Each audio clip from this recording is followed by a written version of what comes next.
He looked me in the eye and said, "Your kids have no place in my house." I thought nothing he did could surprise me anymore. I was wrong. What happened next? It changed everything. My kids are not welcome in this house. That's what my father said, stone-faced, arms crossed, as he stood at the front door and blocked our way inside. And just like that, he kicked us out. I wish I could tell you I was surprised, but deep down I saw it coming. My name is Ethan. I'm 29 years old, married to the love of my life, Maya, and a proud dad to two little humans who mean everything to me. Growing up, my father always preached about family, loyalty, unity. But the older I got, the clearer it became. What he really meant was loyalty to his version of family. The kind where he set the rules and everyone else just obeyed. If you didn't, you weren't family. You were a problem. And in his eyes, I was the problem. I'm the oldest of three. My younger sister, Rachel, was always the favorite, the perfect one, the golden child who could do no wrong. Me, I was the fixer, the one expected to clean up everyone else's messes. At first, it was small things. Covering for Rachel when she broke curfew. Later, it was bailing her out when she racked up credit card debt. But the final straw? My father expected me to pay for Rachel's son's college tuition, tens of thousands of dollars, just because she couldn't manage her money. I told him no, not because I didn't care, but because I had my own family to protect, Maya, our son Liam, and our daughter Emma. We were already stretched thin. I couldn't bankrupt my future just to keep enabling my sister's irresponsibility. But to my dad, that wasn't a disagreement. That was betrayal. He stopped talking to me for weeks, maybe months. Still, I hoped time would soften things. So when he invited us to dinner to celebrate my stepmother's 49th birthday, I saw it as an olive branch. A truce.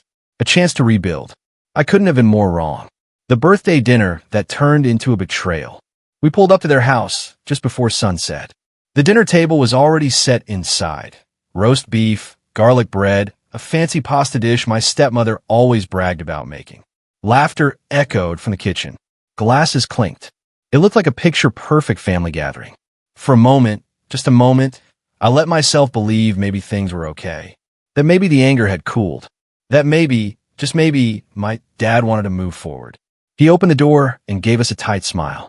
No hug, no warmth. Still, I nodded and stepped forward with Maya beside me, our kids' hands in ours. Then he stepped aside, folded his arms across his chest, and dropped the bomb. "Your children have no place in my house. Get out." I stared at him, frozen. I thought I'd misheard. Liam and Emma stood there beside me, eyes wide, confused. They were too young to understand the words, but they felt the tension in the air. I felt Maya's grip tighten. She didn't speak. She didn't have to.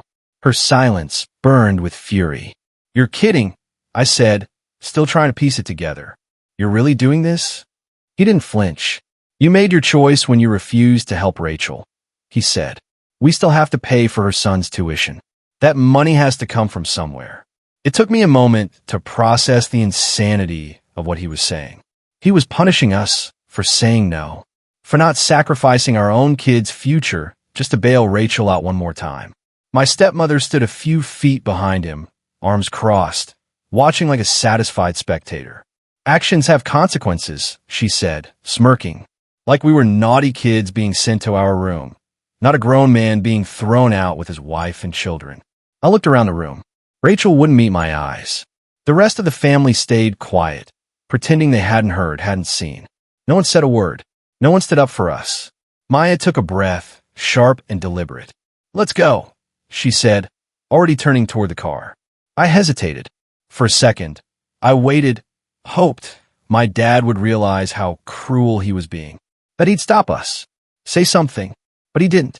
He just stood there, cold, still, like stone. And as we walked to the car, I heard my stepmother laugh, like she had just won, like this was over. But in 3 days, my father would get a wake-up call, because I had a plan, and it was going to shake his little kingdom to its core. The drive, the silence, and the spark that lit the fire. The ride home was quiet, too quiet. The kind of silence that wraps around you and weighs heavy like grief. Our kids sat in the back seat, too young to understand the full picture, but old enough to know something was wrong. Maya's hands gripped the steering wheel like it had personally offended her. Her jaw clenched, her eyes locked on the road ahead. They actually kicked us out, she finally said, her voice low and disbelieving. I exhaled. Yeah. She let out a dry, bitter laugh. Over money. Over Rachel. I didn't know what to say. I'd always known my father could be harsh, but this crossed a line I didn't even know existed. Kick me out? Fine. He's done it before with words, with silence, with pressure. But his own grandkids? Just to prove a point? That's when I pulled out my phone and called the one person I knew would understand. My grandfather. He picked up on the second ring. Ethan, everything okay? No, I said honestly. Dad kicked us out. A pause. Where are you now? Driving. Nowhere in particular. He didn't hesitate. Come here. You, Maya, the kids. My house has plenty of space. And just like that, the weight on my chest lifted. My grandfather had always been different. He never played the control games my father loved. He was steady, kind, rational. When we pulled into his driveway, he was already waiting on the porch. One look at us, and he shook his head. Your father's a damn fool, he muttered as he opened the door. But he didn't just let us stay the night. He made us sit. He made us talk. He listened to every word. And when I told him what I was planning, he didn't flinch. He smiled. This'll drive your dad insane, he said. Maya raised an eyebrow. You're okay with this? He leaned back in his chair, hands folded across his chest. Of course I am. They want to play games? Let's make sure they lose. The plan that changed everything. The next morning, I got to work. Calls, texts, messages. One by one, I reached out, not just to my dad's side of the family, but everyone. Aunts, uncles, cousins, people who had been silently watching my father and stepmother's behavior for years. Tired of it, but never bold enough to speak up. Until now, it didn't take much explaining. One cousin practically gasped. Wait, he actually kicked out your kids. Another didn't even try to hide their disgust. They kicked out their own grandkids? What is wrong with them? By the time I was done, nearly every single one of them was on board. And just like that, the idea took form. A family vacation. A real one. No tension. No manipulation. No drama. Just the people who wanted to be together. Everyone was invited, except my father and stepmother. When word finally reached him, he lost his mind. The first call wasn't even from him. It was from Rachel. Her voice was sharp, angry, almost whispering like she didn't want someone to overhear. Are you serious? She hissed. You're really doing this? Dead serious, I said. You didn't invite Dad. Nope. A pause. Then, he's furious. He says you're trying to turn the family against him. I didn't even flinch. I didn't have to, I replied. He did that all by himself. I thought that would be the worst of it. But then the phone rang again. It was someone I never expected. My grandmother. The one who had always taken my dad's side. The one who, for years, justified his every word and decision. Her voice was cold, sharp, different. Ethan, she said, I just spoke with your father. Let me guess, I said. He's angry. She ignored that. He told me what happened. And you know what? I don't blame you. I sat up straight. Wait, what? I always knew he was selfish, she said. I just never thought he'd be this stupid. I didn't even know how to respond. All my life, she had stood behind him. Now, even she couldn't excuse what he did. And the wildest part? He hadn't even begun to realize just how bad this was going to get. Because the vacation, that was just the beginning. The family turns, and so does the tide. The next day, my phone wouldn't stop buzzing. Calls, messages, notifications one after another. Some were from excited relatives confirming their spots for the trip. Others were from the people I knew wouldn't take it well, my father, Rachel, and yes, even my stepmother. All of them furious. All of them too late. Maya looked over as another call from my father lit up the screen. You gonna answer that? She asked. I let it ring. Not yet. From across the room, Grandpa chuckled. Let him sweat. It had only been 3 days since we landed at Grandpa's house. And honestly, it felt like stepping into another life. The peace, the quiet, the laughter of our kids running through the backyard without a single worry. Grandpa was already planning to take them fishing. Meanwhile, my father was probably pacing around his living room, losing his grip. And then, my grandmother called again. I answered. Hey, Grandma. She didn't even say hello. He's unraveling, she said flatly. He called me at 6 this morning, ranting, screaming, saying you're turning the family against him. I leaned back in the chair. And what did you say? I told him he should have thought of that before he tossed his own grandkids out like yesterday's trash. I blinked. I still couldn't believe she was taking my side. But she wasn't finished. And now, he and your stepmother are demanding an invitation to the trip. Maya, who was listening nearby, actually snorted. Unbelievable. I shook my head, almost laughing. Let me get this straight. 3 days ago, we weren't even allowed inside their house. And now, because they're being left out, we're the villains. Pretty much, Grandma said. He's calling everyone now, trying to guilt-trip them into changing their minds. I wasn't surprised. That was my father's specialty, emotional manipulation disguised as family loyalty. But this time, it wasn't working, because the spell had finally broken. All these years, I thought my dad held some invisible power over the family, that they followed his lead out of love or respect. But now I saw the truth. They didn't actually like him. They just put up with him, because no one ever dared to push back. Until now. That's when I decided. The next time he called, I would answer. The phone call that flipped everything. The phone lit up again, his name glowing on the screen like a warning sign. I stared at it for a second, then finally answered. He didn't waste time. What the hell do you think you're doing? He snapped. Organizing a family trip without me? I leaned back in my chair. Yep. He sucked in a sharp breath. You're trying to humiliate me. No, I said calmly. You did that all on your own when you kicked me and your grandkids out of your house. In front of everyone. There was a beat of silence. I could feel him recalibrating, trying to find a new angle. And then, just like always, he switched tactics. This is childish, he said, his voice suddenly low and controlled. You're tearing the family apart over one disagreement. I shook my head, even though he couldn't see it. No, you did that. You made your choice. And now, you get to live with it. His tone dropped into that cold, commanding voice he used when he wanted to intimidate. You'll regret this. I smiled into the phone. We'll see. Then I hung up. Maya looked over from a couch. That sounded fun. I laughed. Oh, it's just getting started. Because I knew my father. He wasn't going to back down. He couldn't stand not being in control. And now that the control was gone, he was on a spiral.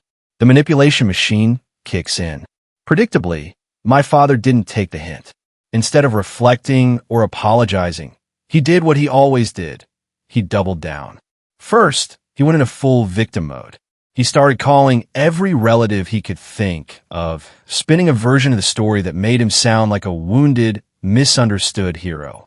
According to him, I had taken a minor disagreement and turned it into a full-blown family war. He told people I was ungrateful, self-centered, and cold-hearted. He's always been like that, he told one of my aunts. Even as a kid, always about himself. To another, he said, he's trying to break this family apart over nothing. Over a single mistake. Of course, he conveniently left out the part where he kicked me and my kids out of his house like garbage.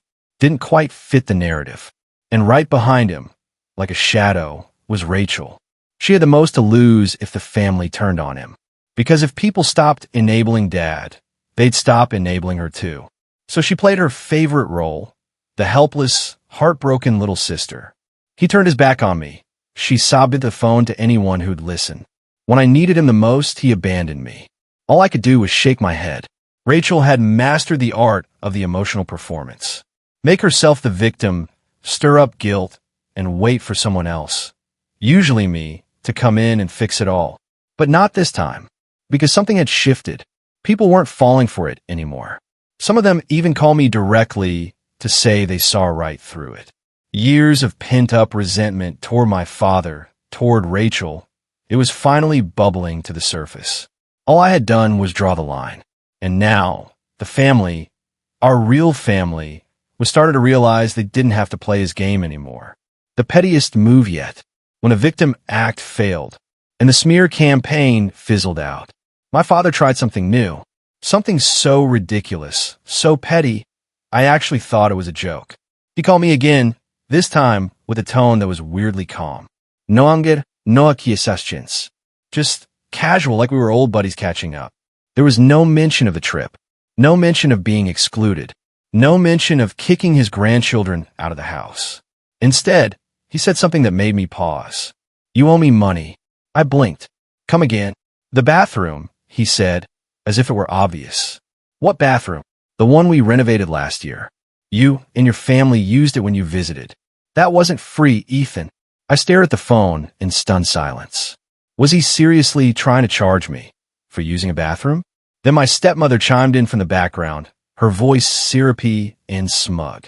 "We spent a lot on that remodel. It's only fair that you contribute." I waited for them to start laughing, to say it was all a joke. But no, they were dead serious.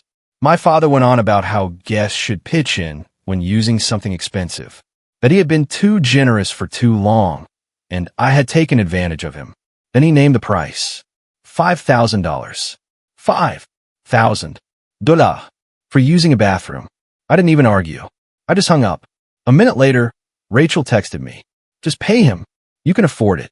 That was the moment something in me snapped. This had never been about money. Not the tuition. Not the bathroom. It was about power, control, leverage. My father couldn't handle the fact that I said no, that I walked away. And now he was grasping at anything, no matter how absurd, to force me back in a line. I blocked his number. And then I waited, because I knew him. And this wasn't his last move. The desperation reaches new heights. Blocking his number should have been the end of it. But I knew better. My father was never the type to walk away quietly, especially not when he felt out of control. And now that his usual tactics had failed, I figured his next move would be something even more outrageous.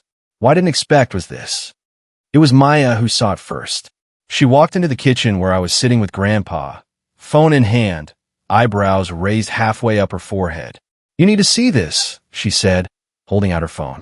It was a screenshot of a family group chat, one I wasn't even in.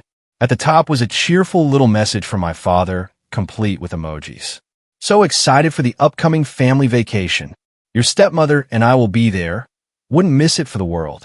Can't wait to see everyone. Beach with umbrella, smiling face with smiling eyes. No request. No épalayi. Just an announcement. He wasn't invited, but he was showing up anyway." I read it twice, then let out a short, humorless laugh. Grandpa looked over my shoulder and snorted. He really thinks he can just show up like nothing happened. Apparently, Maya muttered. He's not just delusional. He's next-level delusional. I put the phone down. "All right," I said. "Time to end this." I unblocked his number and dialed. He answered on the first ring, like he'd been waiting by the phone. "Ethan," he said, way too cheerful. "I was just about to call you. Your stepmother and I are really looking forward to the trip. It'll be good for the family to be together again." I didn't even pretend to play along. "You're not coming." Silence. Then he scoffed. "Excuse me." "You heard me," I said. "You're not invited." His voice instantly shifted from friendly to firm. "Be reasonable, Ethan. This is a family vacation." I didn't miss a beat. "You made it clear we weren't family when you kicked my children out of your house. Now, suddenly you want to play happy reunion? Not happening." He tried to hold on to control. "Everyone expects us to be there." "No," I said, my voice steady. "You expect to be there. Everyone else has already moved on." That hit him. He paused. Then his tone dropped, the kind of voice he used when he thought he could still scare me into obedience. "After everything I've done for you, I don't owe you anything," I cut in. "Not for Rachel. Not for your bathroom. And definitely not for this trip." He started to say something else, but I was done. "You burn this bridge, Dad. Not me. So stay home. Enjoy your fancy bathroom. And leave me alone." Then I hung up. And this time, I blocked him for good. Peace at last, and the joy of being free. The ocean stretched wide in front of us, sunlight glittering across the waves like gold dust. The kids ran barefoot through the warm sand, laughter spilling into the salty breeze as they built crooked sandcastles with their cousins. And for the first time in years, I felt peace. Not silence, not avoidance, not walking on eggshells, but real, genuine, soul-deep peace. I sat back in a beach chair, drink in hand, and just watched. No tensión, no forced smiles, no one trying to control the narrative. Just family, the real kind. Aunts, uncles, cousins, all the ones who chose love over fear. Everyone was here, except for the three people who had tried to keep a grip on the whole family for far too long. My father, my stepmother, and Rachel. In their absence, it felt like fresh air. Maya sat down beside me, stretching her legs out into the sun-warmed sand. She looked over at me, a smile tugging at the corners of her mouth. "You okay?" I smiled. "Never better." She raised her glass and tapped it gently against mine. Best decision we ever made. And she was right. Cutting ties with my father wasn't easy, but it was necessary. All my life, I've been taught to keep the peace, to be the bigger person. But what I finally realized was that peace bought through silence isn't peace at all. I had spent years sacrificing my own well-being just to avoid rocking the boat. But now that I had finally jumped off that sinking ship, I could breathe again. I paid for the entire vacation. Not because anyone asked me to, not because I wanted to prove anything, but because I wanted this memory. I wanted these people, these moments. I didn't want to spend another second thinking about my father's manipulations, his guilt trips, his endless need for control. I just wanted to live. And I finally was. Grandpa walked over and sank into the chair next to me with a satisfied sigh. He took a slow sip of his drink, his gaze following the kids as they chased waves. "Feels good, doesn't it?" he asked. I nodded. "Yeah, it really does." And for the first time in my adult life, I didn't feel like I owed anyone an explanation. The final message and the last laugh. When we got back from the trip, I felt lighter. Not just physically, but emotionally, like a weight I'd been carrying for years had finally slipped off my shoulders. I had officially moved on. No more guilt. No more waiting for an apology that would never come. No more playing the role of the dutiful son to a man who saw love as control and silence as loyalty. And then, a few days later, I got a text from an unknown number. "I hope you're happy. You ruined this family." It was my father. I laughed out loud. Actually laughed. After everything he'd done. Throwing us out, slandering me to the family, demanding $5,000 for bathroom usage, trying to crash the vacation he was never invited to. He still thought I was the one who destroyed the family? It was almost comical. I hovered over the reply button for a moment, tempted to send back something sarcastic, something brutal. But instead, I did what he never could. I let it go, blocked the number. Again. But the story wasn't over just yet. A few hours later, my cousin Kara called me, barely able to speak through her laughter. "You're not going to believe this," she said, wheezing. "Your dad and stepmother, they tried to book their own vacation. Same resort, same exact week, same everything." I blinked. "You're kidding." "Nope. Try to copy the whole thing. Probably thought they'd bump into everyone and make it awkward. Classic power move. I could already picture it. My father showing up with his forced smile, pretending it was all a misunderstanding. But Kara wasn't done. "There was just one little problem," she said. "The resort was completely booked." And that's when it hit me. I had reserved every family suite months ago. Every available room was taken. There wasn't a single spot left. When my father found out, he lost it. He called around, demanding to know who had betrayed him, asking why no one saved him a room, acting like he'd been wronged. Again, and someone, I still don't know who, but I owe them a drink, finally said what I'd been thinking all along. "Well, maybe if you hadn't kicked Ethan and his kids out, you'd be here too." According to Kara, he went completely silent, then hung up, and just like that, he realized he had finally, truly lost control. Freedom, family, and the final goodbye. After Kara's call, I sat outside with a cup of coffee in hand, just watching the clouds drift overhead. It hit me then, not as a wave, but as a quiet realization. I was free, not just from my father's expectations, not just from the games, the guilt, the manipulation, but from the idea that I had to earn peace by keeping other people happy. I had spent most of my life trying to avoid conflict, trying to be the fixer, the glue that held a cracked family together. But no one tells you that sometimes the only way to fix something is to stop fixing it, to let it break, to walk away, to start again. And that's exactly what I did. The best part? The people who mattered stayed. Maya, strong and loyal through every storm. Our kids, who now get to grow up in a home where love isn't conditional. My grandfather, who stood by me when no one else had the courage to. And the rest of the family? They saw the truth. They chose peace. They chose each other. Sure, Rachel still tries now and then. A vague text, a backhanded comment passed through relatives. But it doesn't hit the same anymore. Her performance is falling flat. And my father? He went quiet. I think he finally realized that his throne was built on obedience, not love.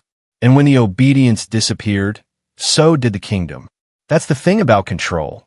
Once you lose it, you learn who is really there for you and who is just complying. As for me, I sleep better now. I smile more. I don't dread phone calls. And I've learned that sometimes cutting someone off isn't cruel. Sometimes it's the most loving thing you can do for yourself and the family you're building. So if you're where I was, tiptoeing around someone who weaponizes love to control you, just know this. You're allowed to walk away. You are allowed to protect your peace. You are allowed to be free. I didn't ruin the family. I saved the part of it that was still worth saving. And I wouldn't change a thing. Epilogue, the legacy I chose instead. Weeks passed, then months. And with every passing day, something beautiful happened. The silence from my father, it stopped feeling like punishment and started feeling like peace. I didn't miss the constant pressure. I didn't miss the guilt. I didn't miss the empty demands disguised as family responsibility. Instead, I found space. Space to rebuild, to heal, to grow. Maya and I hosted Sunday dinners just for the people who genuinely wanted to be there. My kids started asking more about Grandpa, the one who listened, who showed up, who fished with them and taught them how to skip stones. And as for my father, I sometimes wonder if he still waits for me to call, if he scrolls through old contacts, checking who's left, if he feels the weight of the silence he created. But I no longer wonder with sadness, because the truth is, he made a choice. And so did I. He chose control. I chose freedom. He chose loyalty through fear. I chose love through boundaries. He built a legacy of silence, ego, and manipulation. I'm building a legacy of honesty, peace, and presence for my kids, for my wife, for the next generation. And maybe someday, when my children are older and they ask about the split, I'll tell them the truth. But I won't speak of bitterness. I won't speak of revenge. I'll speak of courage, of choosing yourself, even when it's hard, of standing up, not in anger, but in clarity. And I'll tell them, you never have to shrink yourself to fit someone else's version of love. That's the legacy I chose. That's the family I'm building. And finally, I'm free. If you enjoyed this story, don't forget to hit that like button, share this video with your friends, and subscribe for more real-life family dramas. Let me know in the comments what you think about today's story. Was it fair or totally messed up? See you in the next one.